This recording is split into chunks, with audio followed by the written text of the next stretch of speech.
जयपुर की मशहूर मारूफ शख्सियत आली जनाब अलाउद्दीन साहब, जयपुर के दबंग लीडर इस्माइल पठान साहब, हमारे दरमियान साबित शेख साहब, फवाद अंसारी साहब, बनारसी भैया और मशहूर मारूफ पत्रकार जनाब रईस भाई, दोस्तों और साथियों, ये के हमारे दोस्तों और साथियों, 20 तारीख को पार्लियामेंट का चुनाव होने जा रहा है। इस चुनाव में हम मुसलमानों को ये समझ लेना चाहिए कि अगर हम वोट देने में सुस्ती या कायमी किए, वोट देने बड़ी तादाद में अपने घरों से नहीं निकले, तो याद रखो ये पार्लियामेंट 2024 का ये मुसलमानों के लिए करो या मरो का मिसाल है। एक तरफ फिरका तो जमाते जो मुसलमानों को तरह तरह से सताने का, परेशान करने का काम कर रही है, मुसलमानों की शराब को खत्म करने का काम कर रही है, और मुसलमान इसी तरह सुस्ती और कायमी में रहे और 20 मई को वोट देने बड़ी तादाद में नहीं निकले, तो याद रखो ये इलेक्शन आपकी जिंदगी और मौत का सवाल है। अगर आप मौत चाहते हो तो बड़ी तादाद में मत निकलो वोट देने के लिए, सुस्ती और कायमी में पड़े रहो।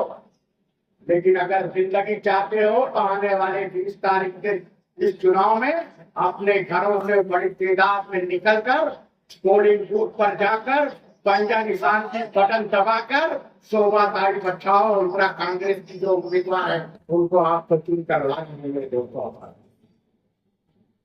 मेरे दोस्तों और साथियों, मुल्क का जो प्रधानमंत्री होता है, जो वजीर आजम होता है, जब वजीर आजम बन जाता है, प्रधानमंत्री बन जाता है, तो वो किसी एक समाज का, किसी एक मजहब का जो व्यक्ति नहीं रहता है, बल्कि वो हिंदुस्तान में बसने वाले हर समाज और हर मजहब के व्यक्ति, मजहब का एहतराम करने वाला व्यक्ति बन जाता है।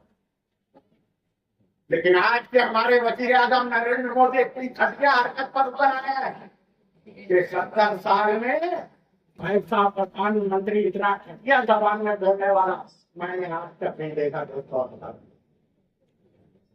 नरेंद्र मोदी साफ तौर पर कहते हैं, साफ तौर पर फिरका परस्ती पर उतर आए हैं, जातिवाद पर उतर आए हैं, हर जलसे में वो कह रहे हैं, वो कहते हैं कि भाइयों और बहनों, मैं गारंटी देता हूं कि मैं जब तक जिंदा हूं मुसलमानों को ना तो मुलाजमतों में, ना तो तिजारत में, ना तो तालीम में किसी तरह का आरक्षण नहीं दूंगा।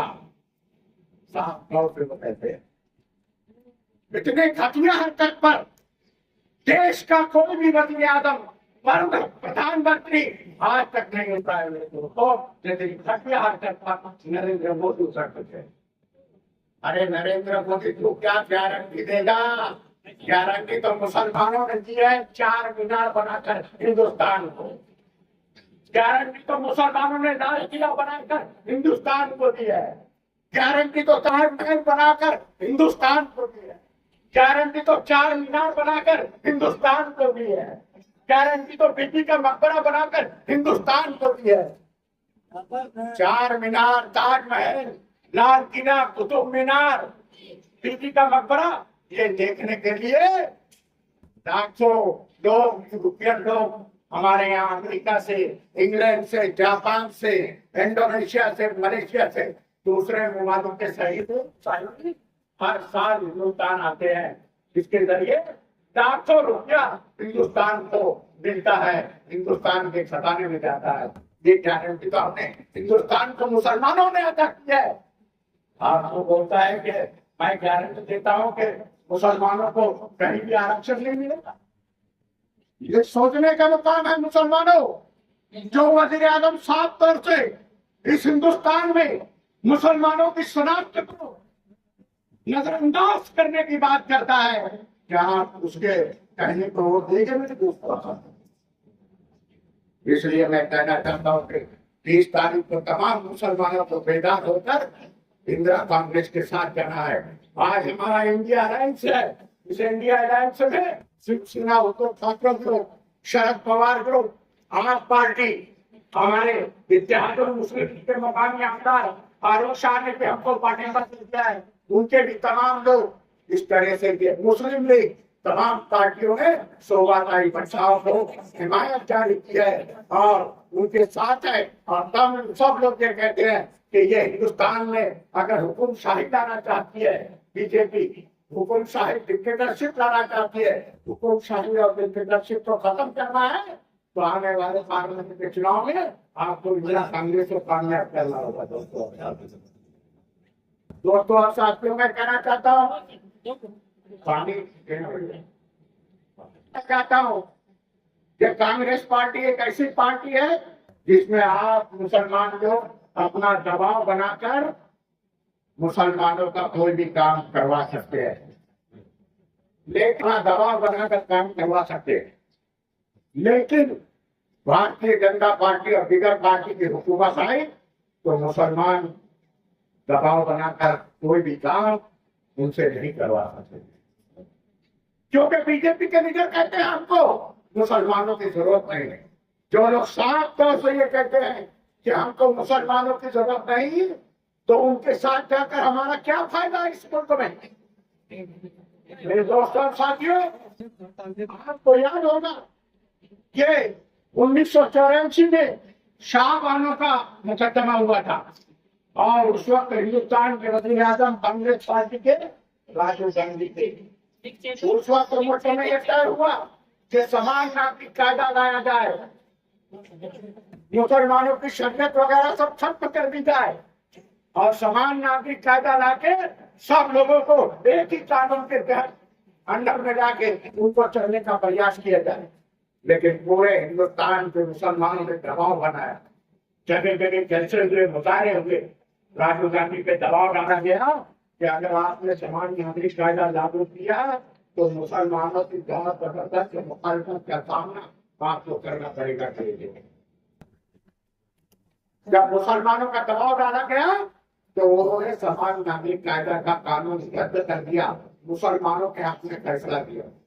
और आज बीजेपी के लीडर नरेंद्र मोदी साफ तौर पर कहते हैं, अमित शाह साफ तौर पर कहता है कि अगर भारतीय जनता पार्टी की हुकूमत आ गई तो हम मुल्क में शरीयत को खत्म करेंगे और समान नागरिक कायदा लाएंगे। आज हम इस मुल्क में ईद धूमधाम से मना रहे हैं, बकरीद धूमधाम से मना रहे हैं, ईद मिलादुन नबी के जुलूस धूमधाम से निकाल रहे हैं, अपने हर त्योहार को शान और शौकत के साथ मना रहे हैं। भारतीय जनता पार्टी दोबारा आ गई तो समान नागरिक कायदा लाकर हमारे तमाम हुकूक पर पाबंदी लगा देगी। मेरे दोस्तों और साथियों, ये बात आपको बताइए। जो लोग कहते हैं 70 सालों में कांग्रेस पार्टी ने क्या दिया मुसलमानों को, 70 सालों में मुसलमानों को क्या दिया, तो मैं कहना चाहता हूँ मेरे दोस्तों, इस हिंदुस्तान में की आबादी कितनी है? 1,25 करोड़। कितनी है? इसमें से 25 करोड़ मुसलमान है और 1 अरब हिंदू है। तो ये कोई इस्लामी मुल्क नहीं है। क्या आप मुसलमान जो कहेंगे वही सब मंजूर होगा? कोई भी पार्टी की हुकूमत आएगी तो उसको ये सोचना पड़ेगा, उसको हिंदुओं का भी ख्याल रखना पड़ेगा और मुसलमानों का भी ख्याल रखना पड़ेगा। कांग्रेस पार्टी इसी पॉलिसी में चलती है, हिंदुओं का भी ख्याल रखती है, मुसलमानों का भी ख्याल रखती है। तो मेरे दोस्तों, बीजेपी सिर्फ हिंदुत्ववादी की बात करती है, फिरकापंथी की बात करती है। तो दोस्तों साथियों, मैं कहना चाहता हूँ कि इतना होने के बावजूद भी कांग्रेस पार्टी ने हमेशा सियासी तौर पर मुसलमानों को प्रतिनिधित्व, नुमाइंदगी देने का काम किया है। 1967 में इस मुल्क का जो प्रधानमंत्री से भी बड़ा होता है, राष्ट्रपति, सदर जमहूरिया, कांग्रेस पार्टी ने डॉक्टर जाकिर हुसैन को बनाया। 1974 में इंदिरा गांधी ने मुल्क का सबसे बड़ा होगा राष्ट्रपति सदर जमहूरिया फखरुद्दीन अली अहमद को बनाया। कांग्रेस पार्टी ने किया। इसी तरह कांग्रेस पार्टी ने इस हिंदुस्तान के 4 राज्यों में 5 राज्यों में 5 सूबे में मुख्यमंत्री पद मुसलमान को दिया है। 1973 में राजस्थान का मुख्यमंत्री बरकतुल्लाह खान को दिया। 1974 में बिहार का मुख्यमंत्री अब्दुल गफूर अंसारी को बनाया। 1985 में आसाम का मुख्यमंत्री मैडम मोहतरमा अनवरा तहरीर को बनाया। 1978 में पांडेचेरी का मुख्यमंत्री एम.एच. फारूक को बनाया। 1980 में महाराष्ट्र का मुख्यमंत्री अब्दुल रहमान अब्दुल को बनाया। 5 राज्यों का मुख्यमंत्री बोले तो उस राज्य का राजा होता है। राजा बनाने का काम कांग्रेस पार्टी ने किया है। 1980 में जब अब्दुल रहमान अब्दुल ने मुख्यमंत्री की शपथ लेने के बाद देश का पहला मुख्यमंत्री अब्दुल रहमान अब्दुल था, जिसने पहली मर्तबा हमारे किसानों का, शेतकरी भाइयों का उस वक्त 49 कोटी रुपए कर्ज माफ किया। मेरे 49 कोटी हिंदुस्तान में पहले किसानों। और जब अब्दुल रहमान अब्दुल ने पूछा गया कि आपने किसानों का 49 कोटी रुपए माफ कर दिया, खजाना खाली हो रहा है, तो बोले फिक्र मत करो, अब्दुल रहमान भारत से पैसा लेके आओ। पहला कर्ज माफ करने वाला किसानों का हिंदुस्तान में था, तो वो पहला मुस्लिम मुख्यमंत्री बनाए थे अब्दुल रहमान अब्दुल का। कांग्रेस के 5 राज्यों का मुख्यमंत्री बीजेपी ने बनाया मुख्यमंत्री। बीजेपी का ना तो केंद्र में, ना तो राज्य में, ना तो पार्लियामेंट में, ना तो विधानसभा में एक भी मुस्लिम मेंबर नहीं है। किसी मुसलमान को उन्होंने कोई ओहदा नहीं दिया है, किसी मुसलमान को कोई उन्होंने ऊंचे ओहदे पर नहीं दिया है। तो उससे आप अंदाजा लगाओ कि कांग्रेस पार्टी मुसलमानों की दोस्त है या नहीं, कांग्रेस पार्टी मुसलमानों के हमदर्द है या नहीं, ये आप अंदाजा लगाना है। ये हमारे पुलिस वाले क्या है, ये पहले 1980 से पहले हाफ चट्टी में ड्यूटी देते थे। उनका घुटना दिखता था, हाफ चट्टी में फिरते थे। वो भी शर्माते थे, हाफ चट्टी में ड्यूटी देना उनका घुटना दिखना। लेकिन अब्दुल रहमान मुख्यमंत्री हुए तो उन्होंने पुलिस वालों को फुल पैंट पहना दिया कि कोई जरूरत नहीं हाफ चट्टी पहनने की, फुल पैंट पहनो। ये पुलिस वाले भी अब्दुल रहमान अब्दुल को आप क्या करते। अब्दुल रहमान अब्दुल महाराष्ट्र के मुख्यमंत्री थे।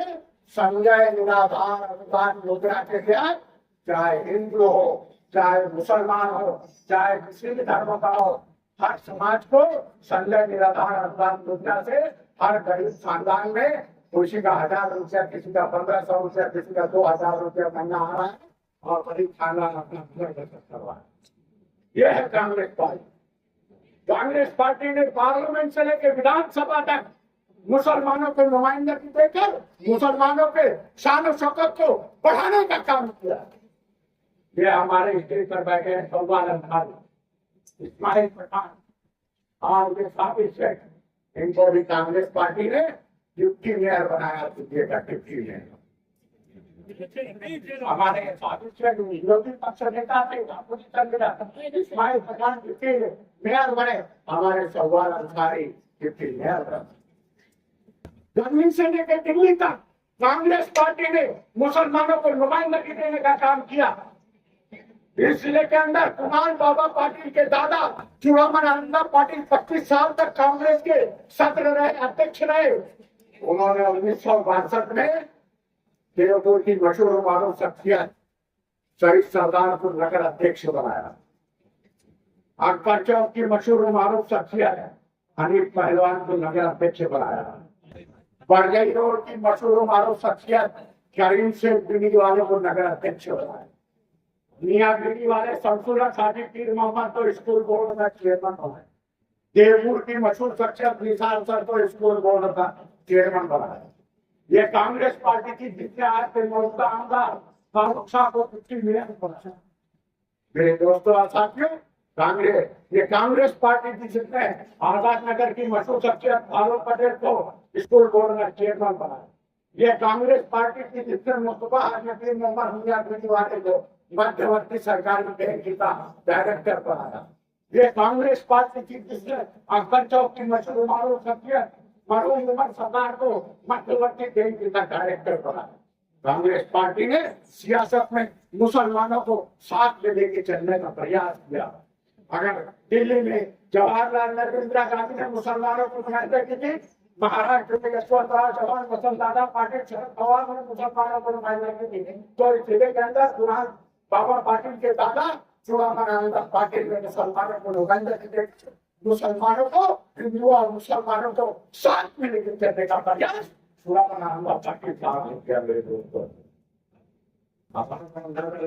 बोलते हैं कांग्रेस पार्टी में मुसलमानों कांग्रेस पार्टी है जिसने इस्माइल बैठे हैं हाई स्कूल की परमिशन कांग्रेस पार्टी सरदार उर्दू हाई स्कूल जिसमें हजारों बच्चे हमारे असली तालीम लेकर पढ़ते हैं और फिर आगे जाके बड़े बड़े उर्दों पर बैठते हैं। सरदार हाई स्कूल की मंजूरी कांग्रेस पार्टी की उर्दू हाई स्कूल डाली है। उर्दू हाई स्कूल की मंजूरी पार्टी कांग्रेस के लीडर ने दिलाई। नेशनल उर्दू हाई स्कूल डाली है। नेशनल उर्दू हाई स्कूल की मंजूरी पार्टी कांग्रेस के लीडर ने दिलाई। इसी तरह स्कूलिया में पहला मुसलमानों का उर्दू डीएड कॉलेज, जहां से बच्चे पढ़कर आज सैकड़ों रिश्तेदार ने पूरे जिले में पूरे महाराष्ट्र में मदरस बनकर टीचर बनकर अपनी खिदमत अंजाम दे रहा है। और डीएड कॉलेज की मंजूरी इंदिरा कांग्रेस के एमएलए शाहीन का एक दूसरे ने लाकर दी उसको। और लोग कहते हैं कांग्रेस पार्टी के क्या मुसलमान। आज मुल्क में हजारों की तादाद में जो अरबी मदारिस चल रहे हैं, अरबी मदारिस को जो आजादी की दी गई है, चाहे वो दारुल उलूम देवबंद हो या तो हो, कि हमारे दिल्ली का सिराजुल उलूम हो, कि फलाउल बयान हो, या अरबी मदरसों में हजारों की तादाद में हमारे बच्चे इस्लाम की तालीम हासिल करके इस्लाम की खिदमत अंजाम दे रहे हैं। ये सब मंजूरी, ये सब आजादी किसने दी? कांग्रेस पार्टी ने। और बीजेपी वाले साफ तौर से कहते हैं कि अगर हमारी हुकूमत आए तो हम यहाँ की मदारिस को और उर्दू स्कूलों को पर पाबंदी लगाने का काम करेंगे। तो क्या आने वाली 20 तारीख के चुनाव में आप भारतीय जनता पार्टी के इस प्रोपेगेंडे के लिए और उसकी उम्मीदवार को देंगे? तो सोचना है, समझना है 20 तारीख में हमारी जिंदगी और मौत का सवाल है, करो या मरो का सवाल है। अगर चाहते हैं तो 20 तारीख में 16 तारीख को 6 का निशान पंजा है, पंजा निशान पर कदम दबाकर भाई से आप और ये कहना चाहता हूँ कि आज दारुल उलूम देवबंद हो चाहे नजरुल उलमा हो, आज क्या कर रहा है उत्तर प्रदेश का मुख्यमंत्री योगी आदित्यनाथ साफ तौर से कह रहा है कि दारुल उलूम देवबंद जो हमारे हिंदुस्तान की आजादी में जहां से उलमाए किराम ने कुर्बानियां की थी, हिंदुस्तान को स्वतंत्रता दी थी, वो दारुल उलूम में थोड़े दहशत गर्द आदमी एक ही पैदा हो, नजरुल उलमा का आदमी एक ही पैदा हो। यहाँ तक उनकी तो आप सोच लो, आने वाले चुनाव में आपने कांग्रेस का साथ नहीं दिया तो आपकी शनाख्त को खत्म करने का काम इंदिरा कांग्रेस के निगरान करेंगे मेरे दोस्तों और साथियों। इसलिए मैं गुजारिश करता हूँ आपसे कि आप कांग्रेस के सिवा दूसरा कोई पार्टी आपके सामने नहीं है। दोस्तों और साथियों, दो के नाम लेना मैं भूल गया था। कांग्रेस पार्टी ने जिले के अंदर बेंगलोर हाई स्कूल के जो प्रिंसिपल थे मोहम्मद अयूब सिद्दीकी, उनको महाराष्ट्र राज्य उर्दू अकेडमी का डायरेक्टर बना। और 1980 में कांग्रेस पार्टी ने पहली मर्तबा मोहम्मद अयूब सिद्दीकी को आमदार का धूलिया से टिकट दिया था, लेकिन अयूब सिद्दीकी ने इनकार कर दिया और इंदिरा गांधी को जाके बोला कि इंदिरा जी मैं इलेक्शन नहीं लड़ना चाहता हूँ, आपके टिकट कमला वाला मेरा कर दे। हिंदुस्तान में कांग्रेस पार्टी ने हर तरीके से मुसलमानों को नुमाइंदा के लिए निकाला। हमारे फिरदौस नगर के मशहूर मारूफ शख्सियत हाकिम मुकद्दम को उपनगर अध्यक्ष बनाया। हमारे मछली बाजार के अब्दुल हाजी मोहम्मद और जौन को उपनगर अध्यक्ष बनाया। हर तरीके से कांग्रेस पार्टी ये करने का प्रयास कर रही है। मेरे दोस्तों और साथियों, कांग्रेस ने अपने मंसूर में जाहिर किया है कि जात पात और फिरका परस्ती को मद्देनजर न रखते हुए हर घर में एक औरत जो गरीब खानदान है, उस गरीब खानदान की एक औरत को, चाहे मुसलमान हो, चाहे हिंदू हो, चाहे क्रिश्चियन हो या चाहे दलित, हर एक औरत को साल में उसके बैंक के खाते में 1,00,000 रुपया जमा करवाएगी। अगर कांग्रेस पार्टी की हुकूमत आ गई तो एक औरत के नाम पर 1,00,000 रुपया जमा करवाने के बाद कांग्रेस पार्टी चलेगी। उसमें हिंदुओं को भी मिलेगा, मुसलमान को भी मिलेगा, हर कौम और समाज को मिलेगा। मैं थोड़ी सी अपना फिक्र करके अपनी तकलीफ खत्म करूंगा। आज आप लोग देख रहे होंगे कि गए 5 महीनों से फलस्तीन की जंग चल रही है और उस जंग में हमारे